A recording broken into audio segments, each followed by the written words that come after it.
From the Nature Coast on the shores of Dixie Bay in the Gulf of America. This is Seeds of Armageddon, your host, William J. Schuman. Good morning, everyone. We're talking about Armageddon, the ultimate battle between good and evil. Now we know who wins. It's amazing that the battle is even fought because the end is already determined. But how do we get there? What are the seeds that lead to Armageddon? Well, in the book of Matthew in the Bible, Jesus says it will be as in the days of Noah, which means evil will abound everywhere. Now, other aspects of the days of Noah are the fact that there were giants present. So are we going to see giants again? Could be. But we'll mainly be focusing on the evil that will exist. Now, you may say today there is a great deal of evil existing, but the evil will be increasing.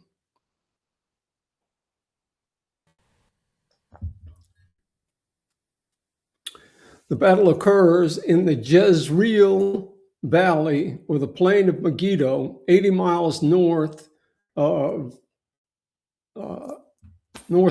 Jerusalem. There's also a mound within the valley that contains 26 civilizations built one on top of another. Just an interesting fact. But how do we get there? Well,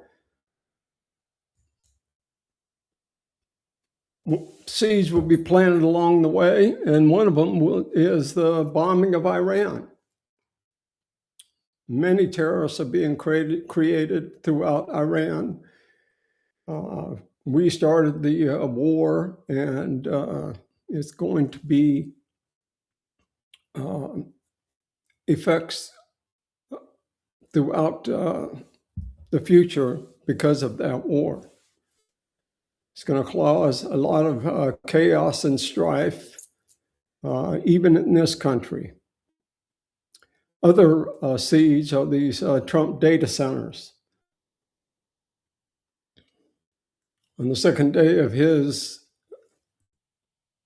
term, the second term, Trump designated $500 billion to build data centers throughout the country. Several thousand have already been built. And what are these data centers for? We're to collect data on every single person in this nation. They're recording your text messages, your phone calls, your emails, what you say at home through your smart TV. All that is being recorded, and a profile is being built on you. Now, what's the big deal? You're not doing anything illegal. What harm could be done? Well, the harm will be done, say, for instance, when we have another pandemic and they want you to get a vaccine. All of a sudden, they know exactly how you feel about the vaccine and what you're saying about it. And if they want to stop you, they'll have all the evidence they need. So we have to resist these data centers, resist them with everything we have. And the main thing we do have is our vote. I want to show you a short video of what the people in Festus, Missouri, and what they did about the data center being built in their county. Take a look.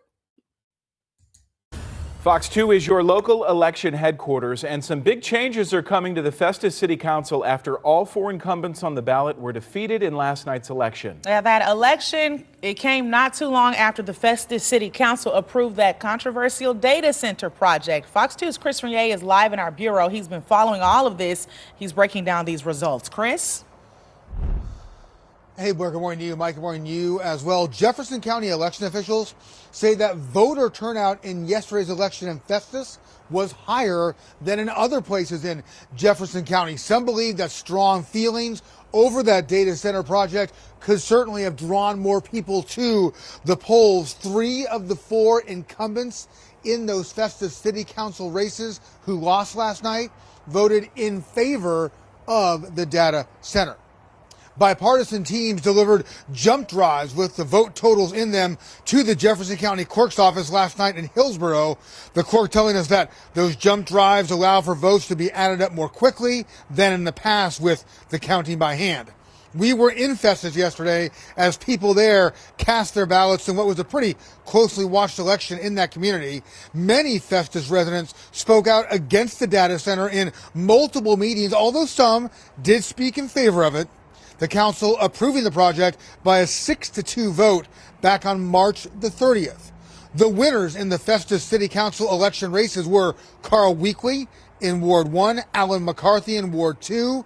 The Ward 3 winner was Dan Moore, and Rick Belleville won in Ward 4. The results are not official until the totals are certified. We spoke with the Jefferson County Clerk about what happens now. It's the next couple days afterwards when we bring in our verification board, and that's when we do hand counting. Law states we have to do at least 5% of all of our polls. We have to do some hand counting. We usually do double or more if we think maybe there was, a bigger interest. And of course if there's within 0.5%. The election there could be certified by this Friday. The winners for the Festus Council seats all won by wide margins in last night's election. For now, live at our bureau in West St. Louis, Chris Bernier, Fox News. Fox 2 is your local election. Sorry about that. Well, isn't that interesting? Our vote really counts in this. And these councilmen, city councilmen or county commissioners know that you can vote them out of office. So now you see a rash of city councils voting after they vote to allow the data center. Now they're voting to put a moratorium on it for 1 year. This happened here in Citrus County, and I hear it's happening in other counties also. So they know that they can be voted out of office, and they probably will. So they put it off until after the election. Oh, aren't they slick? Don't they think that you're not smart enough to figure out what they're up to? After the election, then the data center will be allowed to be built. Don't wait. Go to Google, use AI against them.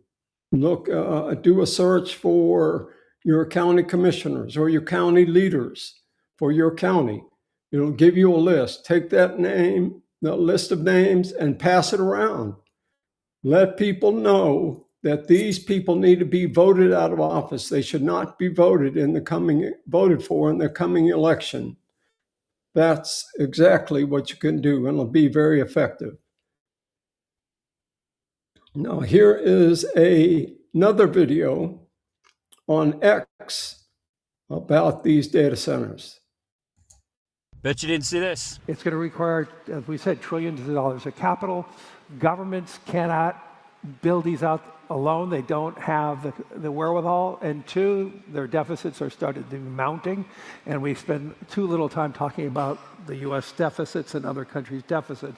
So this is all going to be the role of private sector. For those of you who don't know, that's Larry Fink, the CEO of BlackRock, talking about the biggest AI data centers that are being built in the United States.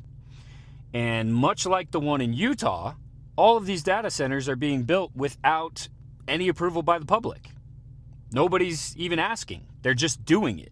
But before I get ahead of myself, let me just tell you about the one in Utah. Watch this. So, Utah has approved a data center so massive, it's going to be more than twice the size of Manhattan. It's being built in the empty desert of northwestern Utah, near Snowville, close to the Idaho border. The project is called the Stratus Data Center, and it's being pushed by Kevin O'Leary from Shark Tank. And the power demand is even crazier.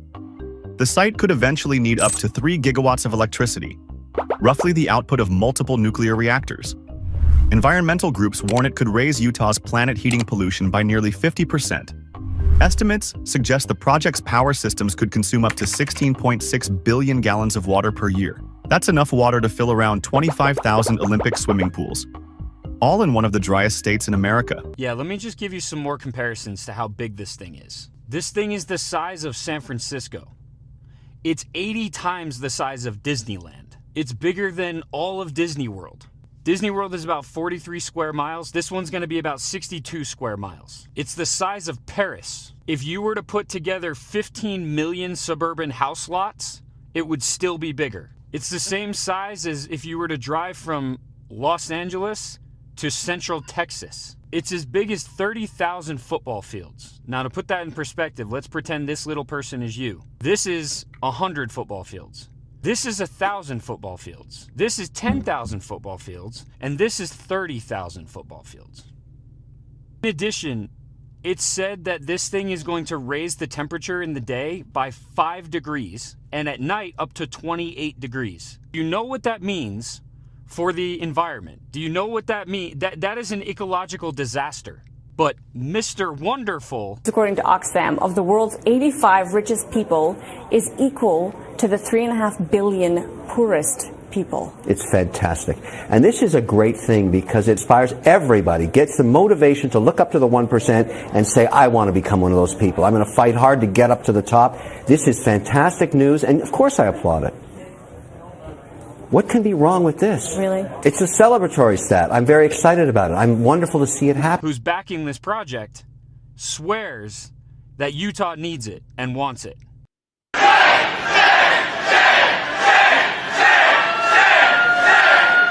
For hell's sakes, grow up.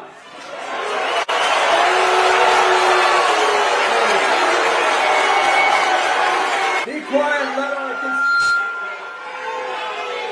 Can you be quiet and let our citizens hear what needs to be said, please?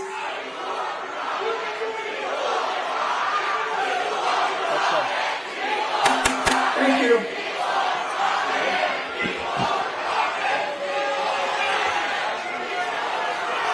Why are you protecting? What are you just A very emotionally charged meeting as Box Elder County Commissioners moved to approve the Stratos project. That started with a protest outside before the meeting and then standing room only inside the huge exhibit hall.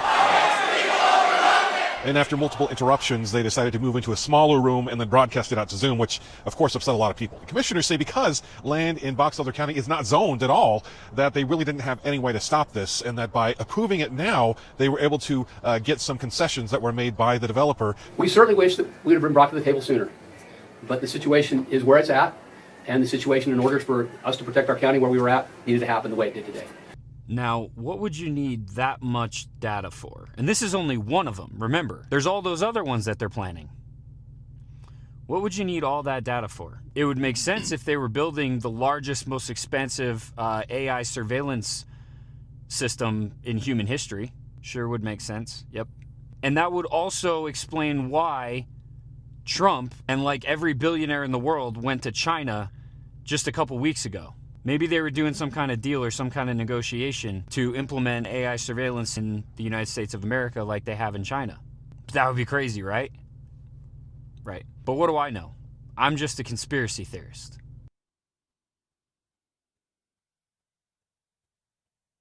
Okay, that was Ian Wenster, Wendtster on X. So go to his channel or his page and subscribe, follow, whatever you choose to do. But we need to support this guy. He's important. He gives us important information. Note that the county commissioners went ahead and approved the data center so they could get concessions. They send your power bill sky high and your water bill sky high in a desert area where water is scarce so they can get some concessions. Yeah, I believe that. And also notice how arrogant the elite are. Now, who are these elite? The elite are the people that are pushing for the world order, the richest people in the world. They think they know better. They know what you need, and they are going to force you to have it. It's amazing, the arrogance. What this will end up with all these data centers is a surveillance system that they will use to oppress all of us. Now, Trump may not be oppressive, but he's leaving this legacy that other leaders will use to keep us in line and do exactly what they want us to do. It is going to be a sight to see, and I firmly believe that oppression and evil throughout the world is what is going to bring the second coming of Jesus to rescue mankind and the people that believe in the Lord Jesus Christ. So here we go. In Citrus County, they are proposing, that's where I am, proposing a data center off 200 south of Lecanto Highway. And our commissioners are Jeff Kennard, Diana Feingen, Janet Barek, Rebecca Bay, Holly Davis, and Steve Howard. These people should not be voted for in the next election if you're in Citrus County.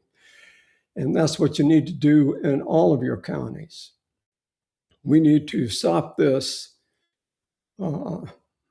so that we can minimize their surveillance and the eventual control of us. Now, other things that are happening are in AI and robotics. The more they use AI and robotics, the less they'll need us. And guess what? The less they need us, the less they're going to, I guess the worse they're going to treat us. If they don't need us, they will oppress us even more and basically encourage us to just go away. So here is a video that shows what's happening in robotics and how it's going to replace a lot of our jobs.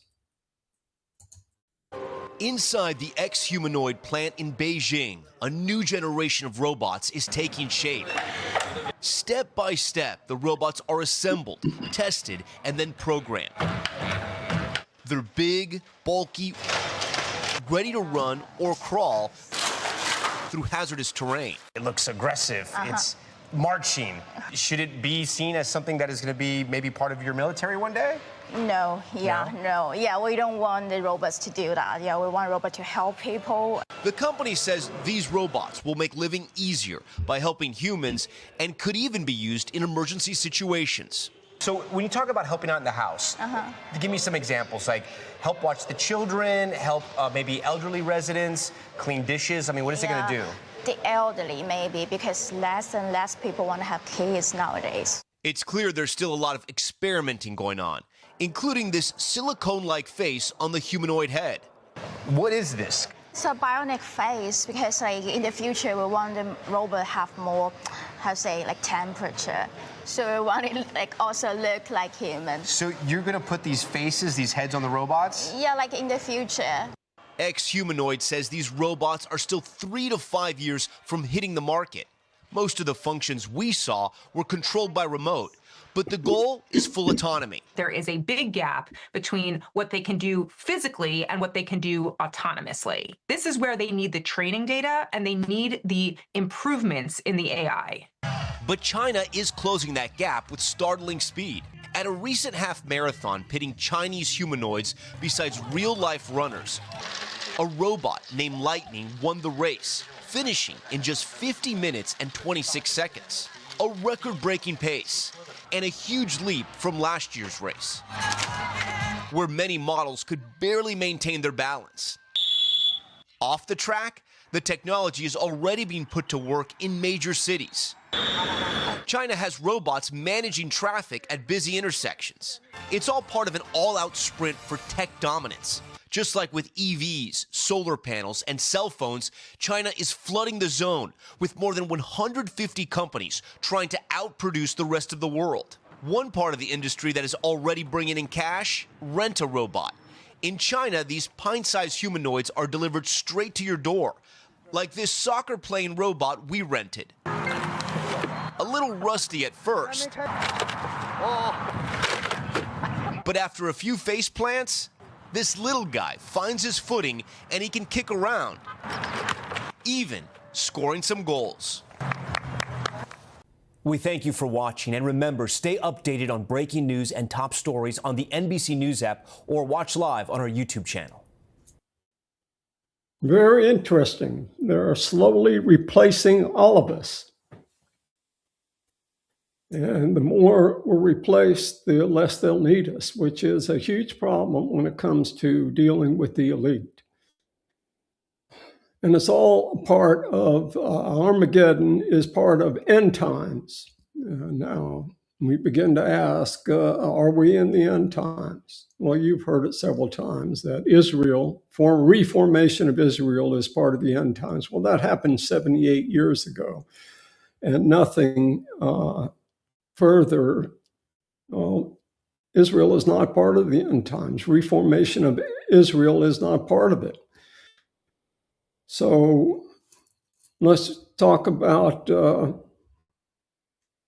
in the past and future generations. Everyone thinks that they were part of the end times. In the 1600s, Sir Isaac Newton mathematically calculated when the end of the world would be. Well, it never happened.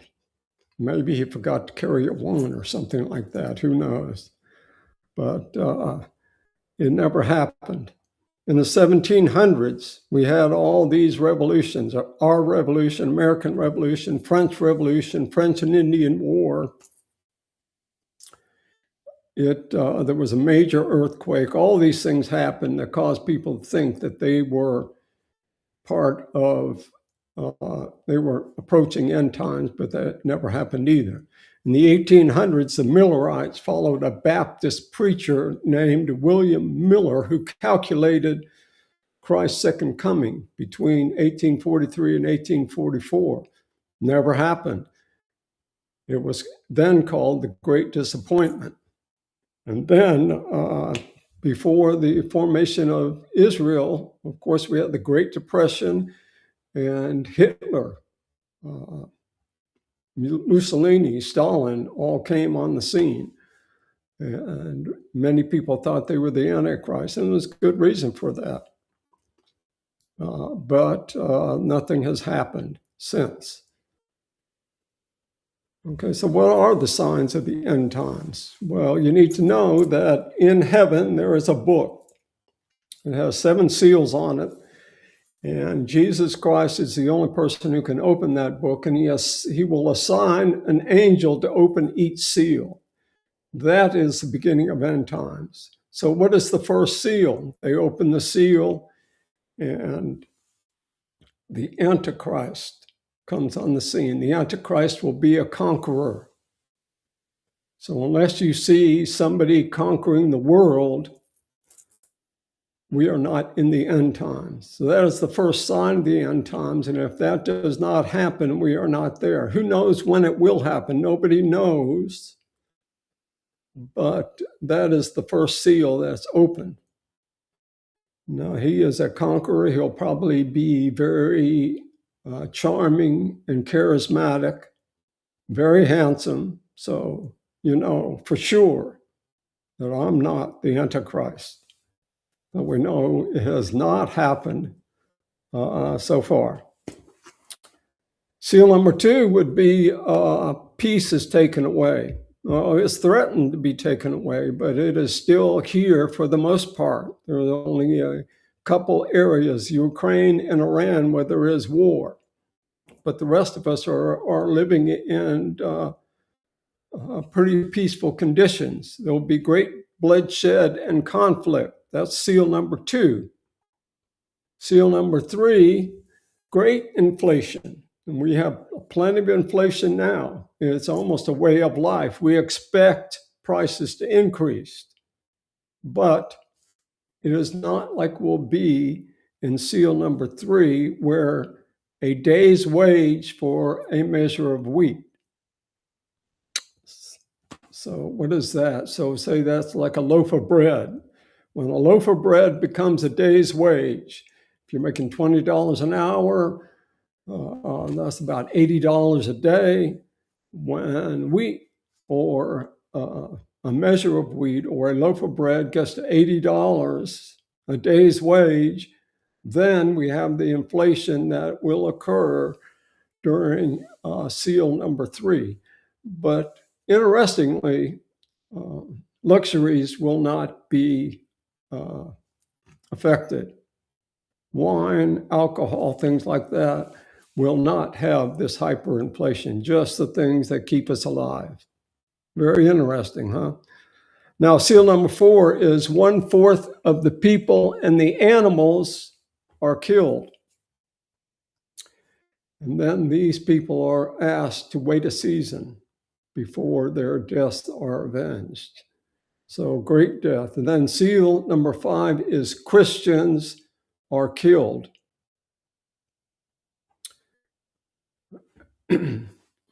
No, I'm sorry.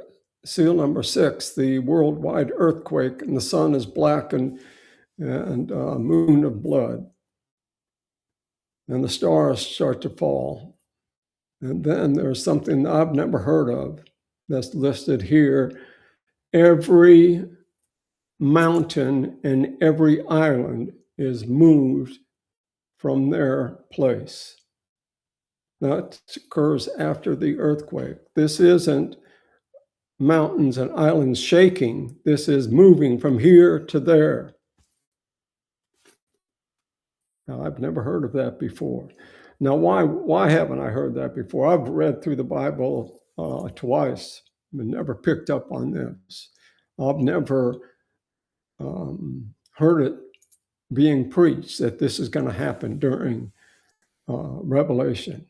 Now, you may have heard of the Left Behind series by Tim LaHaye and Jerry B. Jenkins. Wonderful series. I enjoyed every minute of it. But it is based on, what do they call it? Pre-tribulation rapture. The believers are going to be raptured before the tribulation. But these 6 seals that we just read are, nothing has been mentioned of the rapture. So there is a marker in Revelation that shows exactly where Revelation will happen. It's a very clear marker. There's no debate that this is the marker where Revelation will occur. So why is this pre-tribulation rapture idea, where is it coming from? Well, it's coming from a Mr. Darby in the 1700s, 1800s, I can't remember when. It is the 1800s. Mr. Darby develops this idea of dispensationalism, divides the Bible into 7 dispensations and gives God a couple rules that he has to follow. And the main rule is he has to take care of the Christians before he takes care of the Jews. Now, what a wild idea is that? But it's simply not true. We will not have pre-tribulation rapture. The believers will go through the tribulation, and they'll go through at least these 6 seals before the rapture occurs. Now, next episode, we'll look at exactly when it occurs. But some of the things already we haven't heard of. Of course, you've heard of the worldwide earthquake. That's in the Left Behind series. But do you realize that there are 3 worldwide earthquakes within tribulation? And this is a 7-year period that happens. It starts at seal number 1. And that shows you that there's going to be 7 years of tribulation before Jesus Christ returns to have the battle of Armageddon, defeat the devil and all his demons, and form a millennium reign of Jesus Christ. Some say that it's a 1,000-year reign, but there are some indications in the Bible that it is a reign forever and ever. Doesn't really make much sense that Jesus would reign for 1,000 years. Well, what happens at the end of the 1,000 years? Your time's up, Jesus. We'll take over from here. No, I don't think that'll happen. But there are 7 seals on this book. The 7th seal is 7 trumpet judgments. So the 7th seal includes these 7 trumpets, which are further judgments placed on the earth. And then there will be the 6 or 7 bowl judgments. We'll discuss that next week. But all of this, it's very surprising to me. That's why I started this podcast, is that many of the things I read in the Bible by studying the Bible. You don't get this stuff by reading through the Bible. You don't get it by listening to the Bible. You get it by studying the Bible. And these things pop up and are revealed to you. And why aren't these things talked about out in the open? Why aren't people talking about every island and every mountain moving from its place? Well, they don't want to scare the bejesus out of you. Basically, that's what it is. So next week, we'll talk about further the trumpet judgments and the bowl judgments, and I'll show you exactly where in the book of Revelation that it says this is where the rapture will be of all the believers. It's very clear. There's no debate, and I'll show you exactly when next week. Well, thanks for listening, and I'll see you next week on the Seeds of Armageddon. Thank you for listening.